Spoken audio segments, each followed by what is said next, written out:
What's up and welcome back to Rumor Has It Official. Let's get straight into talking about Married at First Sight. This is season 8, episode 9, and the title of this episode is 1 Month Down, Forever to Go. So the couple celebrate their 1 month anniversaries with just 3 weeks till decision day. And all of the couples come together to celebrate their 1 month with Dr. Pepper. Everyone seems so happy, and Kate says that she wishes that was the case for her and Luke.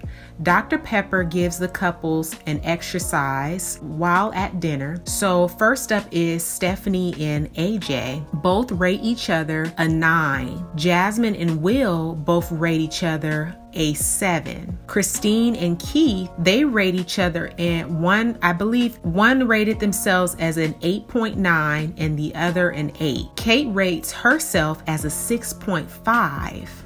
because she feels like she's trying with Luke but not getting any results. Luke rates himself a 7, and I really think that his number should have been lower, but of course he's rating himself, so of course he's going to try to make himself look good. And he even tried to question Kate on why she rated herself a 6.5, and he was just really trying to put on a front for Dr. Pepper and around everyone else, like he was really concerned on why her number was a 6.5.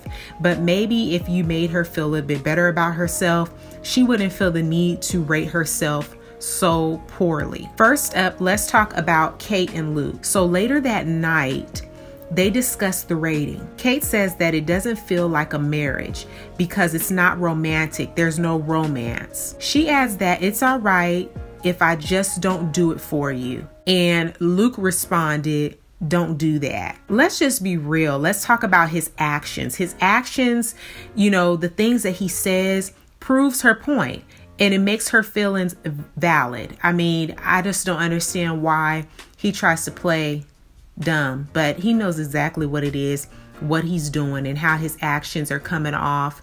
The things that he's saying, he knows that it's very vile and rude, and that it's really a form of abuse, in my opinion. Kate wants Luke to speak his thoughts, and he carries on like he can't express himself. He acts like he can't express himself. He then says that she drinks too much. Luke is using the drinking as an excuse, and he's deflecting and using the drinking as a way to distract her from the whole intimacy talk. He doesn't want to get close to her. He's not ready to do that. I don't think he ever will be ready to do that.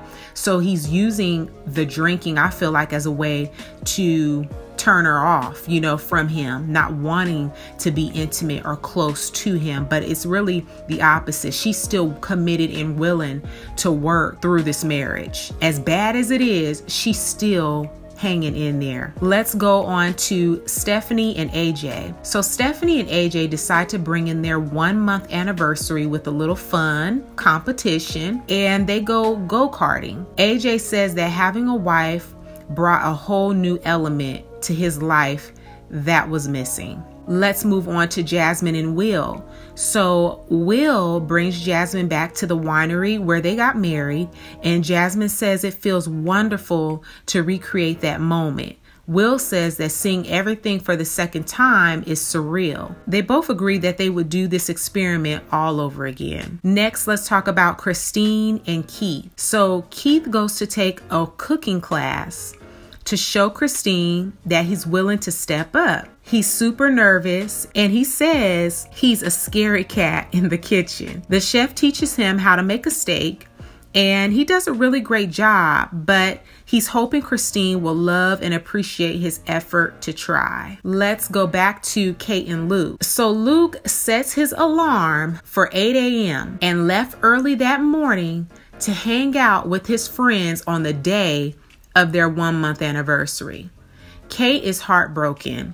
She even said that she was starting to have feelings for him. And I don't even understand how, when he's been treating her like crap. You can have a moment where you can laugh and joke with the person, okay, but if majority of the time they're treating you like crap, then I don't see how you're falling in love with someone.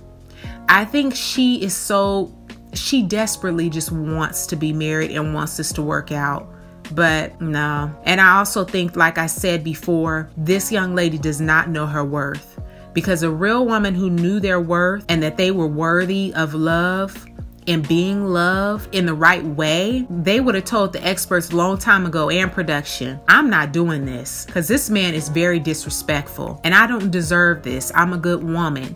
And she does not have that type of confidence in herself. You can tell. I feel sad for her, because I don't know what she's experienced in her past, but she needs to, I hope from this experience, she learns to value herself more. Let's go back to Stephanie and AJ.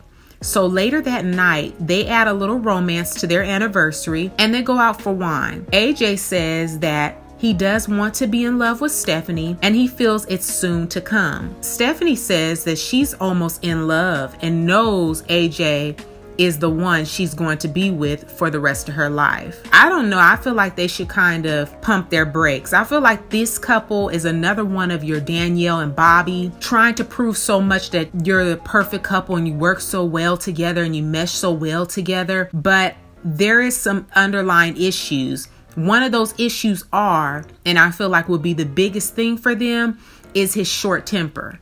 And I have a feeling that that's not done yet. You know, he's already done it 2-3 times. So like I said, I got a feeling that's going to come back out at some point. And it's only so much people could take. You know, it's only so much brushing off a person could say, oh, it's okay, or I forgive you. Oh, boy better shape up and really get his stuff together and quit snapping off on people for no reason. Because at the moments and times he does what he does, it's no reason at all for him to act like that. So let's move on to Jasmine and Will. Jasmine is hoping once again that this will be the night that they'll be intimate. At dinner, she wants Will to rate her, and he says a 6.8. What's that saying? Be careful what you ask for.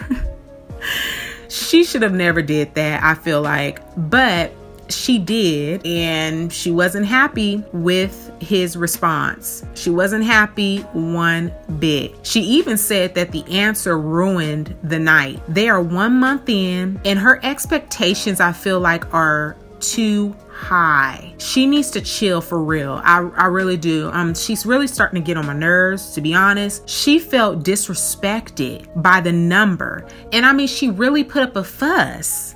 They are 1 month in. So the expectation for someone to rate you a 9, like he's still getting to know you. You're still getting to know him. They shouldn't already be 9s. She's putting too much of a high expectation on him, and she gets so mad easily when it's not her way or the way that she feels that it should be. It's like she's really, I don't know. You guys tell me if I'm picking this up wrong. She seems kind of dominant, like she wants to be in control of the relationship, but I don't think that that's a bad rating for only 1 month in. You haven't even made it to a year yet, girl, and you already want to be a 9. And I love the fact that he said the best thing would be to tell the truth, then lie to her just to stroke her ego, and then I'm really not being truthful with myself.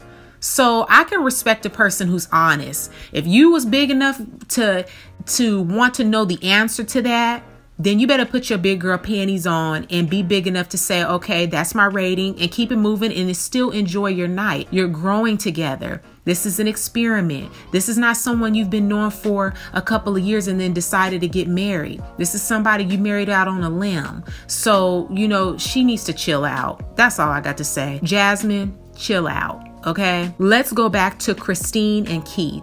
So Keith has really outdone himself. I'm so proud of him. We all know everything I've been saying about Keith, and I'm so proud that he actually took the initiative to go out, take a cooking class, and just try. That's all I was saying before.